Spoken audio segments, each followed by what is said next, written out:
Shalom, saudaraku yang dikasihi Tuhan Yesus Kristus. Tanggal 23 Juni 2022. Seperti pembukaan rahasia firman Tuhan yang beberapa hari lalu saya sampaikan, bahwa kegerakan kitab Wahyu ini tidak sekedar membawa badan jemaat itu selamat, tapi juga jiwa dan rohnya.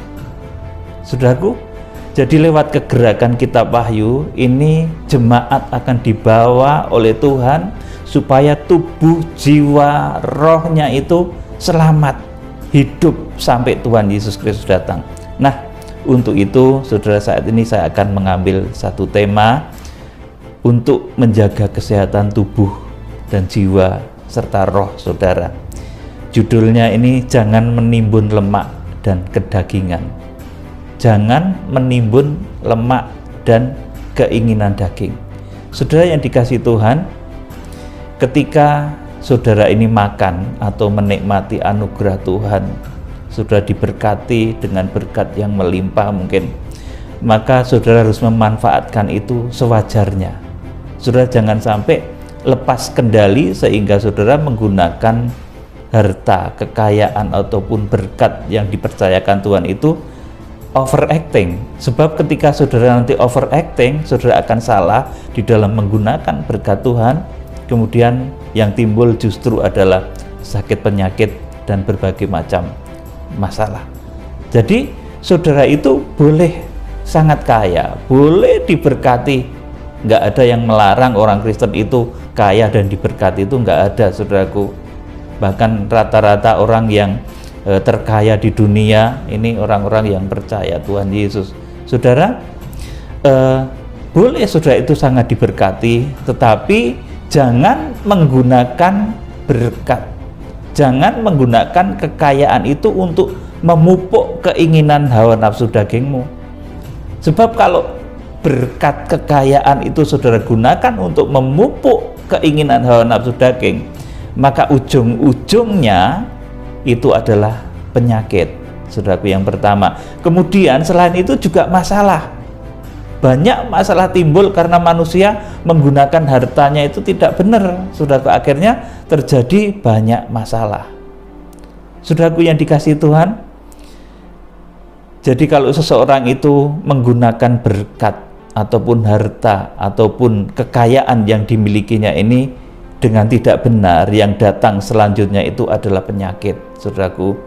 Orang yang karena bisa mencukupi berbagai macam keinginan makannya, dia makan yang kolesterol, kemudian ya akhirnya dia kena kolesterol, kena penyakit jantung dan lain sebagainya, bahkan juga penyakit diabetes dan lain sebagainya.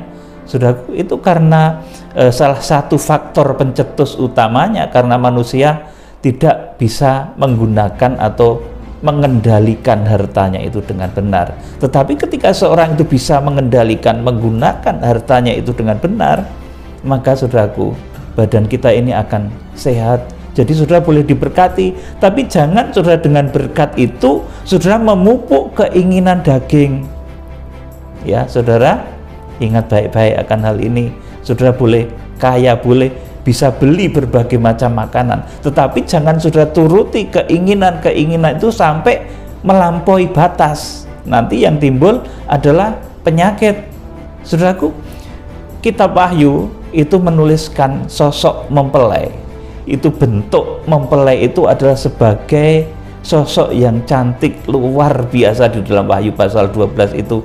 Jadi mempelai itu ideal, saudaraku, tidak kegendutan, saudaraku. Ya, mempelai kok gendut banget gitu ya, rasanya kurang gimana, apalagi mempelai Tuhan. Mempelai juga jangan kurus, saudaraku, jangan terlalu kurus. Mempelai kok kurus, saudaraku. Jadi Tuhan itu menghendaki mempelainya itu ideal. Dia bisa memanfaatkan berkat yang dimilikinya, berkat yang dikaruniakan oleh mempelai prianya itu dengan benar, sehingga dia memiliki proporsi tubuh itu yang ideal, memiliki kadar kesehatan tubuh itu yang ideal. Saudara, saya juga berusaha untuk seperti itu, saudaraku. Ya, badan saya ini tingginya 173 atau 174 begitu, saudaraku. dan berat saya sudah sedikit over ya, 82, tetapi stabil segitu terus, saudaraku. Saya nggak ingin beratnya semakin naik. Jadi ketika saya itu ditawari makanan yang lezat-lezat, ketika satu pertemuan, ketika setelah kebaktian ataupun KKR ataupun fellowship, saya itu kalau menolak itu bukan saya nggak mau makan enak, saudaraku, saya itu mau, tapi saya menjaga supaya badan saya ini proporsional, keseimbangan gizi, keseimbangan tubuh dalam badan saya itu supaya proporsional. Saudaraku, saudara juga harus sedemikian di dalam menjaga kesehatan tubuh saudara, supaya saudara itu tetap sehat, tetap selamat sampai Tuhan Yesus Kristus datang. Ini ilmu manajemen tubuh sebagai bait suci Allah.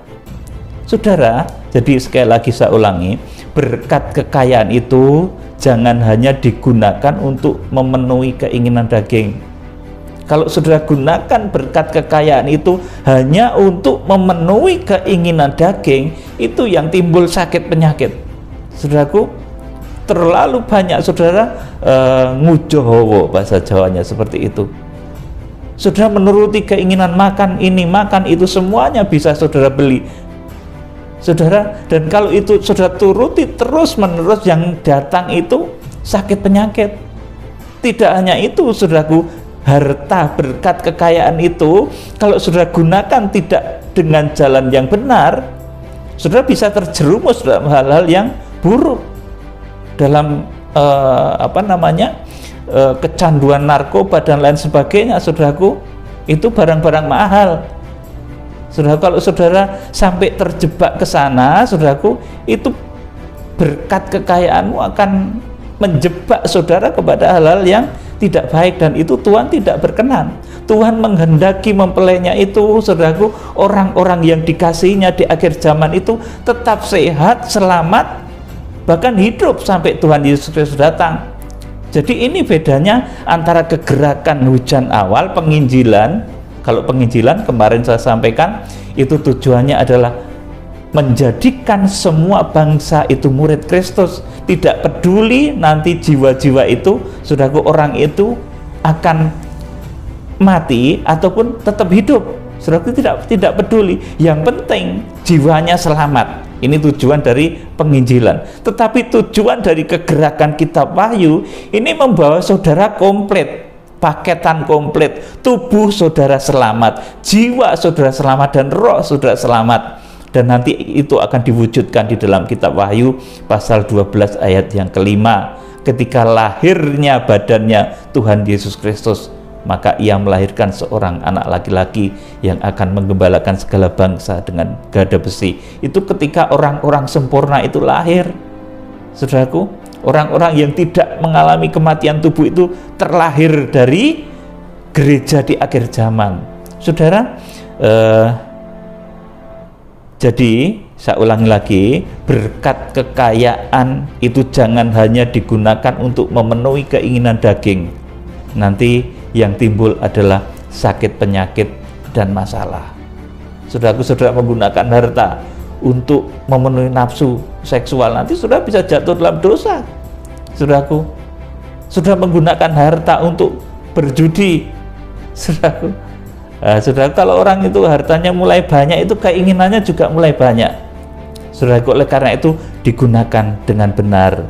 Ingatlah mezbah Tuhan.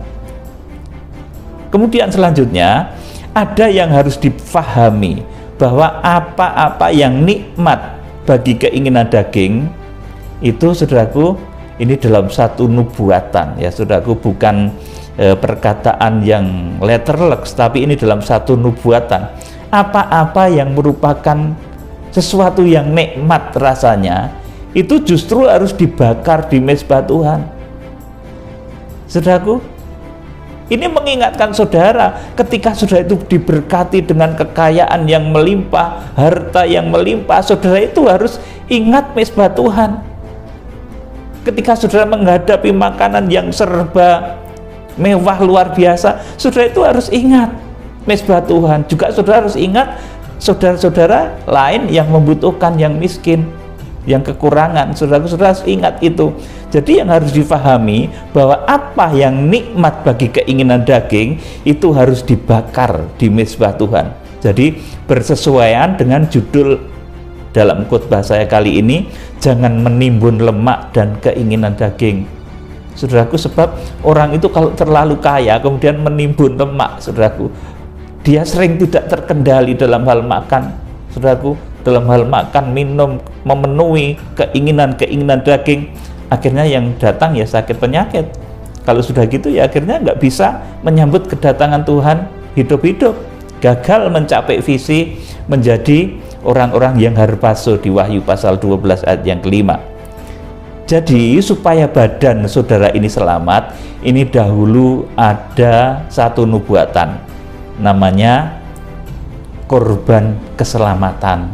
Jadi kalau zaman dahulu ya saudaraku, bangsa Israel itu kalau supaya memperoleh keselamatan dari berbagai macam bahaya, itu mereka mempersembahkan satu jenis korban, namanya korban keselamatan, saudaraku. Nah, di akhir zaman ketika saudara ini diberkati, saudara memiliki banyak fasilitas, supaya saudara itu tetap selamat sampai Tuhan Yesus Kristus datang, maka saudara harus mempersembahkan korban keselamatan, bukan dalam arti seperti kitab imamat ini, tetapi dalam arti rohani. Saudaraku, kita akan baca coba imamat pasal 3 ayat 1 sampai yang kelima. Imamat pasal 3 ayat 1 sampai kelima. Saya mohon dibacakan imamat pasal 3 ayat 1 sampai 5. Jikalau persembahannya merupakan korban keselamatan, maka jikalau yang dipersembahkannya itu dari lembu, seekor jantan atau seekor betina, haruslah ia membawa yang tidak bercela ke hadapan Tuhan. Ya, terus? Lalu ia harus meletakkan tangannya di atas kepala persembahannya itu dan menyembelihnya di depan pintu kemah pertemuan. Lalu anak-anak Harun, imam-imam itu haruslah menyiramkan darahnya pada mezbah sekelilingnya. Kemudian dari korban keselamatan itu ia harus mempersembahkan lemak yang menyelubungi isi perut. Terus? Dan segala lemak yang melekat pada isi perut itu sebagai korban api-apian bagi Tuhan. Amin. Cukup di sini dulu. Jadi kemudian dari korban keselamatan itu ia harus mempersembahkan lemak yang menyelubungi isi perut dan segala lemak yang melekat pada isi perut itu sebagai korban api-apian bagi Tuhan. Saudara, kalau saudara tahu makanan sate ya saudaraku, ataupun makanan yang lain saudaraku, bagian jeroan bahasa Jawanya itu saudaraku yang penuh dengan lemak itu rasanya itu paling enak loh saudaraku, betul-betul enak, paling nikmat saudaraku. Tetapi justru di dalam kitab imamat ini lemak-lemak itu harus dibakar.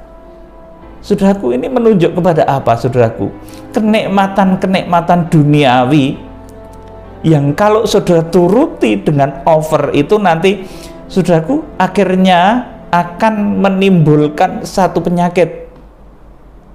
Saudaraku, maka ketika saudara diberkati, ketika saudara memiliki banyak berkat yang bagaikan lemak-lemak gemukan ini saudaraku, bagaikan isi perut dan lemak-lemak yang dibakar di mezbah Tuhan ini saudaraku, saudara harus ingat mezbah Tuhan, bakarlah itu di mezbah Tuhan. Ini satu rahasia loh saudaraku. Kalau saudara itu kaya, diberkati luar biasa, saudara kemudian menjadi overacting, makan minum sesuka saudara, menuruti keinginan saudara bisa saudaraku, tapi saudara lupa membakar saudaraku yang nikmat-nikmat itu bagi korban persembahan bagi Tuhan, maka yang akan timbul adalah penyakit dan masalah. Oleh karena itu, ketika saudara ingin menjadi mempelai wanita anak domba Allah, saudara ingin hidup sampai Tuhan Yesus Kristus datang, ketika saudara itu diberkati dengan kekayaan yang melimpah, berkat-berkat yang melimpah, yang nikmat-nikmat itu saudaraku, saudara harus bakar di mezbah Tuhan. Saudara harus ingat mezbah Tuhan. Saya ulangi ya saudaraku, hamba Tuhan pelayanan itu saudaraku, itu sebetulnya cukup saudaraku, tetapi pelayanan itu saudaraku membutuhkan topangan-topangan. Dari dahulu pun begitu, berjalannya pelayanan pada tabernakel itu membutuhkan korban-korban dari jemaat Israel waktu itu. Demikian pula berjalannya pelayanan di akhir zaman itu juga membutuhkan topangan-topangan dari jemaat-jemaat Tuhan. Oleh karena itu, ketika sudah dilimpahi berkat yang laksana lemak-lemak yang melimpah itu, sudah harus ingat, bakar itu di mezbah Tuhan, berikan persembahan kepada Tuhan supaya badanmu itu sehat. Ini namanya juga korban keselamatan waktu itu, saudaraku.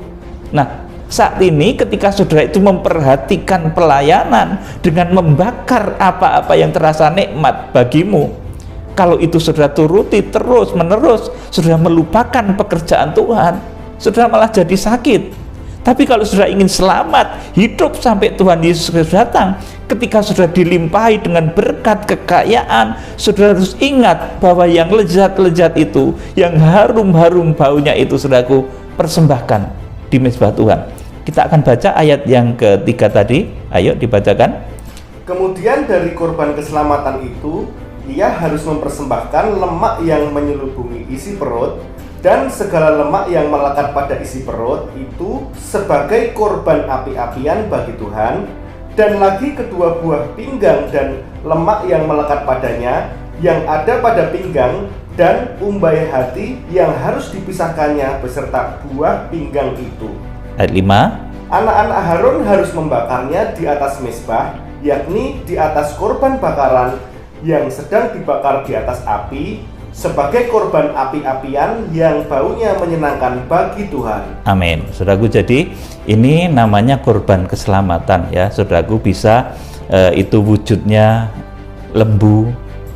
Di sini dikatakan seekor jantan atau seekor betina haruslah ia membawa yang tak bercela ke hadapan Tuhan. Jadi saudaraku, untuk keselamatan saudara di akhir zaman, saudaraku, ini kitab imamat ini bukan kita turuti secara letterlek kemudian saudara persembahkan lembu kepada saya menyembelih lembu, tidak seperti itu, saudaraku. Tetapi ini mengandung arti, mengandung makna. Ketika saudara itu diberkati melimpah, saudara diberkati dengan harta, berkat kekayaan yang melimpah, supaya badanmu itu tetap sehat, jangan gunakan berkat kekayaan itu untuk menuruti keinginan daging. Nanti yang timbul itu sakit penyakit, saudara, kegendutan, over kolesterol, jadi penyakit, kena penyakit jantung, kena kolesterol dan lain sebagainya. Saudaraku yang dikasih Tuhan, jadi ingat akan hal ini baik-baik. Saudaraku, kita sedang menjalani satu kegerakan. Sebentar lagi kita akan masuk di dalam kegerakan kitab Wahyu yang sesungguhnya. Saudaraku, bukan lagi berita kitab Wahyu, tapi kita masuk dalam kegerakan kitab Wahyu yang sesungguhnya, yang akan membawa saudara itu selamat, badanmu selamat, jiwamu selamat, rohmu selamat. Bukan hanya jiwamu yang selamat. Kalau jiwanya saja itu yang selamat, dari dulu sudah banyak, saudaraku. Dari zaman para nabi, para rasul itu banyak. Tetapi yang akan selamat tubuhnya, jiwanya, dan rohnya, itu adalah orang-orang yang dinubuatkan oleh Rasul Paulus di dalam 1 Korintus 15 ayat yang ke-51 sampai 57 itu, saudaraku. Atau yang ditulis dalam kitab Wahyu pasal yang ke-12 ayat yang ke-5, orang-orang sempurna di akhir zaman, orang-orang yang berkarakter anak laki-laki, itu adalah orang-orang yang paham akan korban keselamatan. Saudaraku, jadi kalau sudah ingin sehat, selamat, gunakan harta itu jangan untuk memupuk hawa nafsu daging. Kalau saudara memupuk hawa nafsu daging saja, itu nanti dapatnya saudara ya gendut, saudaraku. Setelah itu ya penyakit, saudaraku. Kalau saudara gunakan harta itu, saudaraku, untuk memupuk keinginan-keinginanmu yang lain, keinginan nafsu syahwat dan lain sebagainya, keinginan berjudi, keinginan menuruti berbagai macam keinginan, itu yang datang nanti juga akan masalah yang luar biasa akan mendera saudara. Oleh karena itu, ketika saudara diberkati oleh Tuhan, ingatlah bahwa di sana ada bagian yang harus dipersembahkan sebagai korban keselamatan bagi Tuhan. Justru bagian-bagian itu adalah bagian yang sangat nikmat kalau saudara nikmati sendiri, saudaraku. Tapi kalau saudara nikmati secara over, itu nanti akan membuat saudara nanti jatuh ke dalam pencobaan, kemudian tidak bisa menyambut kedatangan Tuhan. Saudara akan mengalami nasib berguguran seperti orang-orang Israel ketika dipimpin Musa di padang gurun. Mereka banyak yang berguguran, tidak sampai mencapai tanah perjanjian. Jadi kalau saudara ingin selamat, ingat akan satu hal, korban keselamatan. Bukan saudara harus menuruti kitab imamat ini persis, tapi ini mengandung satu nubuatan yang harus diterjemahkan seperti sudah saya jelaskan. Kiranya Tuhan Yesus Kristus memberkati saudara. Sudah diberkati dengan berkat, hikmat, kekayaan, hormat, puji-pujian yang luar biasa itu dicurahkan kepada saudara, dan saudara bisa memanfaatkannya dengan benar. Saudara menjadi orang yang seimbang, tubuh, jiwa, rohnya nanti akan diselamatkan Tuhan, hidup sampai Tuhan Yesus Kristus datang. Salam penuaian, Tuhan Yesus Kristus, Imam Besar Agung memberkati. Haleluya. Amin.